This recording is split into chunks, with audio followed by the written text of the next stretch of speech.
오늘은 여러분들이 잘 아시는 것처럼 성찬 주일로 우리가 지키고 있습니다. 이 성찬은 예수님께서 직접 제정하시고 그리고 주님께서 직접 행하시면서 주님이 다시 오실 때까지 이것을 기념하라 하는 말씀에 따라서 오늘날 교회도 주께서 처음 행했던 이와 같은 성찬식을 거행하며 주님의 이와 같은 은혜와 그리고 또 아니면은 그 어떠한 사랑을 체험하고 또 나누는 그런 시간입니다. 제가 어렸을 적에는 이 성찬은 아무나 대하는 것이 아니고 중학생 이상 세례받은 사람만 성찬을 받도록 그렇게 되어 있었습니다. 그렇기 때문에 그리고 또 성찬을 받는 사람들도 아무나 받는 것이 아니고 한 주간 동안 금식하며 모든 죄를 회개하고 거룩한 마음을 가지고 성찬에 임하도록 그렇게 오래전부터 광고를 하면서 성찬식을 거행을 했습니다. 근데 오늘날에 와서는 이제 예배에 참여한 모든 사람에게 똑같이 성찬을 우리가 또한 대하도록 이렇게 허락을 했는데 아마 그것은 교회에 나온 사람들 가운데 성찬을 대하지 못하는 사람들이 교회 다니는 사람들 매우 인색하더라. 작은 떡 하나와 조그만 그릇에 담긴 포도즙 주면서 누구는 주고 누구는 안 주고 한다고 하는 이런 불평도 있겠습니다만은 사실상 세례받은 사람과 받지 않은 사람을 구분하기가 어렵기 때문에 여러분들 오래전부터 광고를 해서 경건한 마음으로 예배에 참여한 모든 사람들이 성찬을 대할 수 있도록 그렇게 오늘날에는 하고 있는 것으로 저는 알고 있습니다. 여러분 성찬은 우리가 단지 작은 떡 한 덩어리와 아니면 또한 작은 잔에 담겨진 포도주 한 모금을 먹는 것으로 여러분 또한 끝나는 것이 아닙니다. 여러분들이 대하게 될 이 작은 떡에는 예수님께서 찢기신 이와 같은 육체, 예수님의 몸을 상징하는 의미가 담겨져 있고 또 우리가 대하는 포도즙에는 예수님께서 흘리신 보혈을 상징하는 의미가 담겨져 있기 때문에 여러분 이 성찬을 대할 때에는 예수님 몸과 예수님의 피를 대하듯 경건한 마음으로 대하여야 하는 것입니다. 그리고 여러분 사실상 여러분 이 성찬을 통해서 우리는 새로운 은혜를 또한 많이 경험할 수 있게 됩니다. 폰 알멘이라고 하는 사람은 하나님께 대한 헌신을 강조하면서 100번의 설교를 듣는 것보다 한 번의 성찬이 더 큰 신앙의 영향력을 가진다라고 하는 유명한 말을 했습니다.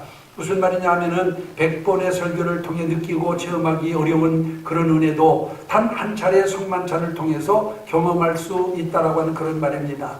여러분 예배의 본질적인 의의와 연관해서 볼 때 말씀이 하나님의 뜻을 인지적 차원에서 경험하게 하는 도구라고 한다면은 성찬은 그리스도와 신비적인 연합을 경험하게 하는 실천적인 은혜의 도구라고 할 수 있습니다. 실제적으로 여러분 설교라고 하는 것은 어떤 것입니까? 성령의 절대적인 지배를 받은 것은 사실이지만은 그와 더불어서 목회자의 역량이나 목회자의 기도 그리고 준비에도 많은 영향을 받는 것입니다. 그만큼 열심히 준비하고 기도하면 은혜를 받지만은 그렇지 못하게 되면은 은혜를 받을 수 없습니다. 하지만 여러분 성만찬은 어떻습니까? 목회자의 역량과는 전혀 상관이 없이 예수 그리스도의 임재 앞에 여러분들이 직접 대면하는 것이 여러분 성만찬입니다. 그러나 목회자의 개입이 없이 예수 그리스도의 임재 앞에 우리가 직접 직면하여 신비로운 연합을 경험하는 것이 여러분 성만찬입니다. 바로 이런 점 때문에 예수님께서는 이것을 행하여 주님 다시 오실 때까지 기념하라고 권하고 있는 것을 볼 수가 있습니다. 그러므로 여러분 오늘 우리가 성찬을 행한다라고 하는 것은 의식과 예식적인 면에서 중요한 것이 아니라 여러분 우리가 신앙의 근본적인 본질적인 면에 있어서 소중한 예식이라고 하는 사실을 우리가 기억을 해야 될 줄로 믿습니다. 그래서 오늘은 여러분 우리가 성찬을 대하기 전에 성찬을 통해서 우리가 받을 수 있는 주님의 은혜가 무엇인가 라고 하는 것을 함께 살펴보면서 은혜를 나누려고 합니다. 그래서 여러분 성찬의 떡에는 주님의 사랑이 담겨져 있다라고 이와 같이 성경은 말씀해 주고 있는 것을 볼 수가 있습니다. 여러분 최후의 만찬에 함께한 제자들을 향하여 떡을 떼어 주시면서 주님이 뭐라고 말씀하십니까? 이것은 너희를 위하는 내 몸이라고 그렇게 말씀하고 있는 것을 보게 됩니다. 이게 무슨 말이냐면은 성찬식에서 나누는 떡은 주님의 몸을 의미한다라고 하는 그런 말입니다. 여러분 주님께서 우리를 위해 주신 몸은 어떤 것입니까? 바로 십자가에서 우리의 구원을 위해 찢기시고 상하신 몸이신 것입니다. 여러분, 주님께서는 사람이 친구를 위하여 자기의 목숨을 버리면 이에서 더 큰 사랑이 없다라고 말씀하셨습니다. 그런데 주님께서는 그 사랑을 누구에게 베풀어 주었느냐? 바로 저와 여러분, 우리에게 베풀어 주셨습니다. 여러분, 자기 목숨을 주시되 채찍에 살이 찢기고 십자가에 못 박히며 창에 찔리는 고통을 감수하면서까지 우리에게 당신의 사랑을 베풀어 주신 줄로 믿습니다. 여러분, 기독교는 과거를 현대의 사실로 기억하고 믿는 종교입니다. 그 가운데서도 여러분, 성찬식은 우리의 죄를 대속하기 위해서 예수 그리스도께서 희생하신 사실을 상기시켜주는 그런 이와 같은 뜻깊은 예식이라고 하는 사실을 우리가 기억을 해야만 됩니다. 사실 예수 그리스도께서 우리에게 베푸신 은혜가 얼마나 큽니까?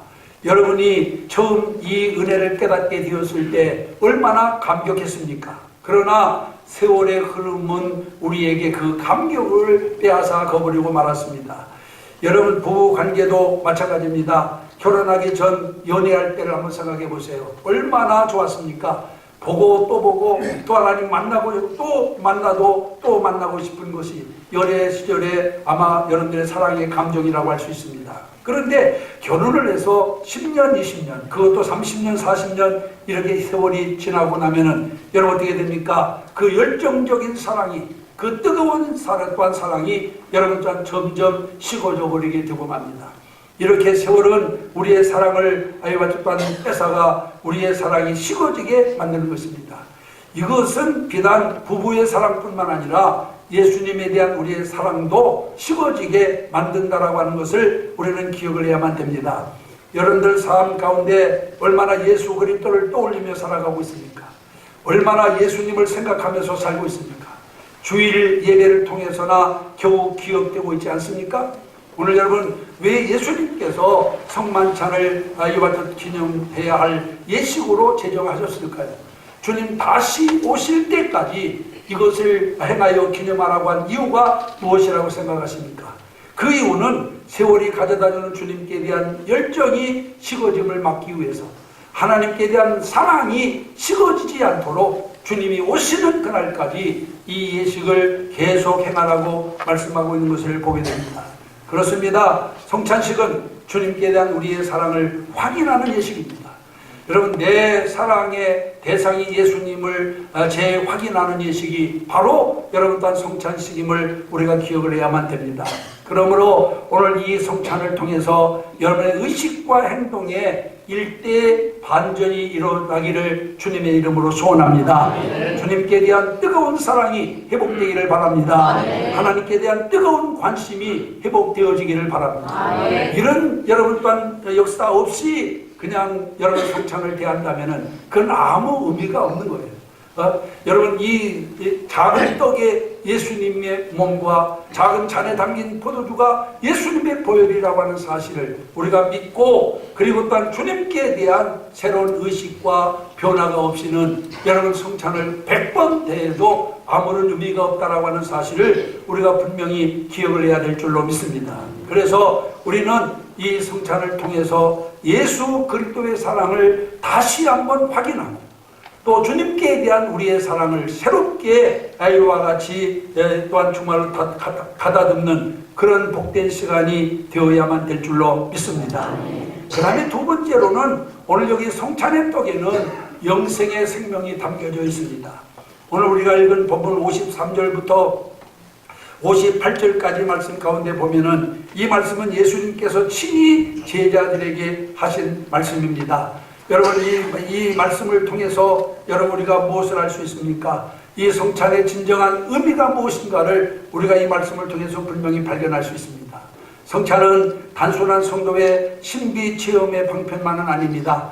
그것도 매우 중요한 요소이지만은 보다 더 중요한 것은 이 성찬을 대하는 자에게 새 생명이 주어진다라고 하는 사실을 기억하시기를 바랍니다. 여러분, 이 새 생명은 육체의 생명과 같지 않습니다. 모든 육체의 생명은 죽습니다. 그러나 예수 그리스도께서 당신의 몸을 들여 마련하시고 제공하시는 생명은 영원한 생명임을 믿으시기를 바랍니다. 아멘. 여러분, 산 자는 죽지 않고 죽더라도 영원히 사는 생명이라고 성경은 그렇게 말씀하고 있습니다. 이렇게 귀한 생명을 부여받고 이것을 확인하는 것이 바로 성만찬이라고 하는 사실을 우리가 기억을 해야 될 것이고, 그렇기 때문에 성만찬은 매우 중요한 예식이라고 하는 사실을 기억하시기를 바랍니다. 중세 사람들은 성찬의 떡과 잔을 마시는 것은 예수님의 생명을 먹고 마시는 일이기 때문에 바로 예수님의 생명이 여기에서 놀라운 이적과 능력을 이룬다라고 그들은 확실히 믿고 있었습니다. 그래서 여러분, 오늘 본문에도 보면은 우리가 듣기는 좀 섬뜩한 말씀, 내 살을 먹고 내 피를 마시라, 먹고 마시라고 하는 말씀, 여러분, 이것은 사람의 살을 뜯어먹고 그 피를 마시라고 하는 말이 아닙니다.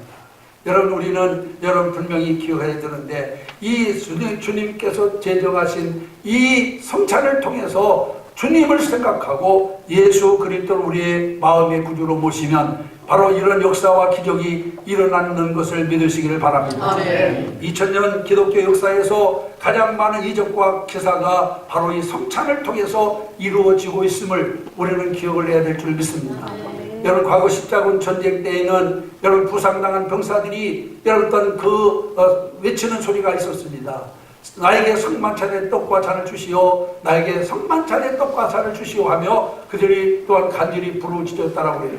그만큼 초대교회는 이 성만찬을 소중히 여겼고 성만찬을 하며 뛰면서 거기서 기적도 이적도 많이 일어나게 되었다라고 하는 것을 우리가 기억을 해야 될 줄로 믿습니다. 여러분, 초대교회 또 하나님은 십자군 전쟁 때뿐만 아니라 오늘날에도 하나님께서는 성찬을 통하여 하나님의 큰 역사를 이루어 주실 줄 믿습니다. 특별히 생명의 역사를 이루어 주실 줄로 믿습니다. 성만찬의 떡과 잔을 통하여 병든 육체가 고침을 받습니다. 문제에 부딪힌 사람에게 문제 해결의 역사가 일어납니다. 앞이 캄캄한 사람에게 밝은 소광이 비춰집니다. 절망에 빠진 사람에게 희망의 빛이 비추어질 줄로 믿습니다. 이러한 일들은 주님의 생명의 힘으로 인해서 지금도 일어나고 있다는 하는 사실을 기억하시기를 바랍니다. 그러므로 오늘 성찬을 대하는 여러분들에게도 이러한 주님의 생명의 역사가 일어나게 되기를 주님의 이름으로 축원합니다. 그래서 정말 이 성찬을 떼는 순간 병에서부터 고침받고, 성찬을 떼는 순간 모든 문제가 해결되고, 성찬을 떼는 순간 절망하는 자에게 희망의 소망이 비춰오는 놀라운 역사가 일어나기를 주님의 이름으로 축원합니다. 그래서 여러분, 우리가 이 성찬을 통해서 새로운 생명을 얻는 귀한 시간이 되어지기를 주님의 이름으로 소원합니다. 그 다음에 세 번째, 성찬의 잔은 속죄의 보혈이 담겨져 있습니다. 예수님께서 식후에 제자들에게 포도주를 들어 보이면서 이는 나의 피 곧 언약의 피라고 말씀하셨습니다. 레위기에서 피는 여러분 생명을 상징합니다. 그래서 구약시대에는 사람이 자신의 죄를 속하기 위해서 짐승을 잡아가지고 그 피를 제단에 뿌렸습니다. 그렇게 해서 자기의 죄를 속죄 받았어요. 예수님께서 친히 온 인류의 죄를 대속할 제물이 되어 십자가에 달려 피 흘리신 이유가 바로 여기에 있음을 우리는 다시 한번 기억해야 될 줄로 믿습니다. 사랑하는 성도 여러분, 우리가 성찬의 잔을 들고 마실 때 이는 그저 한 모금의 포도주가 아니라 우리의 죄를 속하며 영원한 생명을 주신 그리스도의 보혈이라고 하는 사실을 확신하시기를 바랍니다. 이런 성찬의 잔은 우리가 받아야 할 저주와 진노의 잔을 주님께서 대신 마시고 주신 생명과 은혜의 잔이라고 하는 사실을 기억하시기를 바랍니다. 우리가 에베소서 1장 7절에 보면 우리가 그리스도 안에서 그의 은혜의 풍성함을 따라 그의 피로 말미암아 구속 곧 제사함을 받았다라고 말씀하고 있고, 로마서 5장 9절에도 보면은 우리가 그 피로 인하여 의롭다 하심을 얻었은즉 더욱 그로 말미암아 진노하심에서 구원을 얻은 것이니 라고 말씀하고 있는 것을 보게 됩니다. 그렇습니다. 우리는 예수 그리스도의 피로 구속함을 받은 사람들입니다. 오늘 성찬의 잔을 대할 때 여러분 모두에게 약해졌던 구원의 감격과 확신이 더욱 새로워지기를 주님의 이름으로 축원합니다. 그래서 이 성찬의 잔에 담겨진 이와 같은 이 놀라운 은혜를 오늘 우리가 다시 한번 경험하는 자가 되어야 된다 그 말이에요. 앞서도 제가 말씀드렸지만은 은혜 받고 신앙생활을 오래 하다 보면은 여러분 또한 구원의 감격이 점점 여러분 세상에 매몰되어 가지고 여러분 또한 은혜는 온데간데 없이 사라지고 악만 남는 경향이 많이 있어요. 이제 오늘 우리 성도들은 잃어버린 하나님의 은혜가 이 성찬을 통해서 다시 회복되는 역사가 일어나야 될 줄로 믿습니다. 그래서 우리가 이 잔을 마실 때 다시 한번 예수 그리스도의 그 놀라운 은혜가 여러분들 심령 속에 감격으로 임하게 되기를 주님의 이름으로 축원합니다. 그 다음에 네 번째로는 성찬의 잔에는 천국의 소망이 담겨져 있습니다. 예수님께서 제자들과 마지막 만찬을 나누시며 아버지의 나라에서 새 것으로 너희와 함께 마시는 날까지 포도주를 마시지 않겠다라고 이렇게 말씀하고 있는 것을 보게 됩니다. 실제로 여러분 예수님께서는 십자가에 달려 물과 피가 다 빠져나가면서 극심한 갈증을 느끼면서도 여러분 또한 로마 병정들이 주는 포도주를 마시지 않았어요. 이미 그 주님께서는 이미 성만찬을 할 때 제자들에게 주님께서 말씀합니다. 내가 하나님 아버지 나라에서 새 것으로 너희와 함께 마시기 전에는 다시는 내가 네 입에 이 포도주를 마시지 않겠다라고 약속하셔서 그 약속대로 여러분 물과 피가 다 쏟아져 내리는 그런 극심한 갈증 속에서도 그들이 주는 포도주를 마시지 아니한 것을 보게 됩니다. 그러면 예수님께서 제자들과 함께 새 것으로 마시는 날이 언제일까요? 바로 주님의 재림과 함께 열려질 영원한 하나님의 나라인 것입니다. 여기서 예수님께서는 우리의 영원한 거처인 하나님 나라를 제자들에게 약속해 주고 있는 것을 볼 수가 있습니다.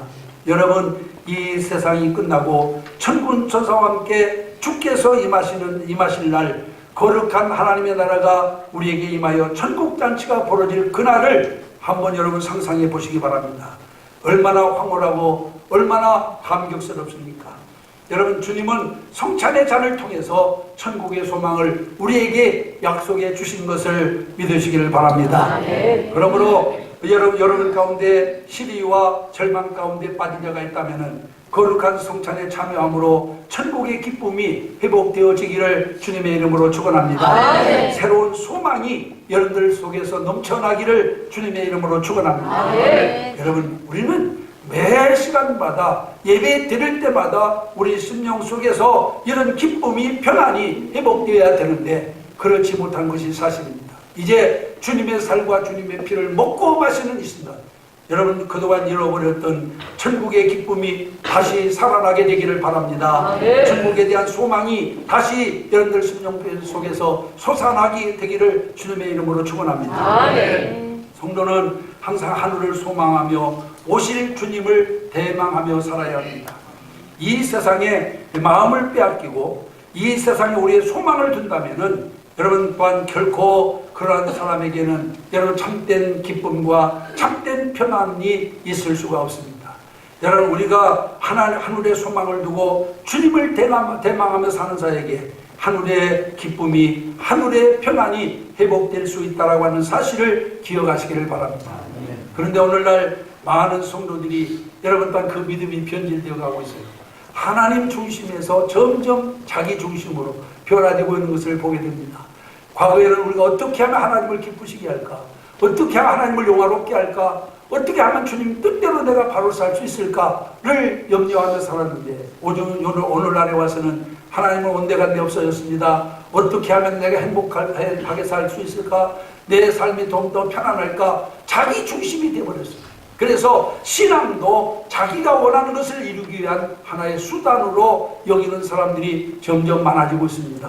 안타까운 현실입니다. 여러분 우리는 여러분들 신심이 깊어질수록 하나님께 대한 믿음이 깊어질수록 하나님 제일주의로 살아야 될 줄 믿습니다.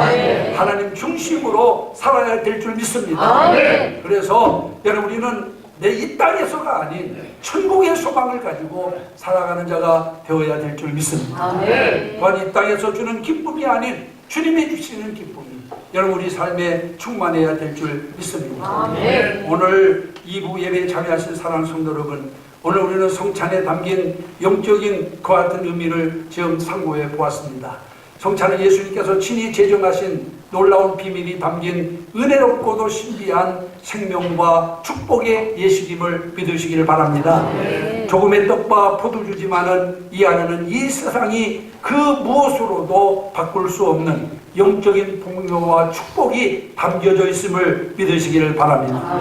오늘 성찬을 통해 그 놀라운 영적 신비를 발견할 수 있는 여러분들이 다 되어지기를 주님의 이름으로 축원합니다. 이 놀라운 성찬을 통해서 그곳 놀라운 하나님의 사랑을 발견하게 되기를 주님의 이름으로 축원합니다.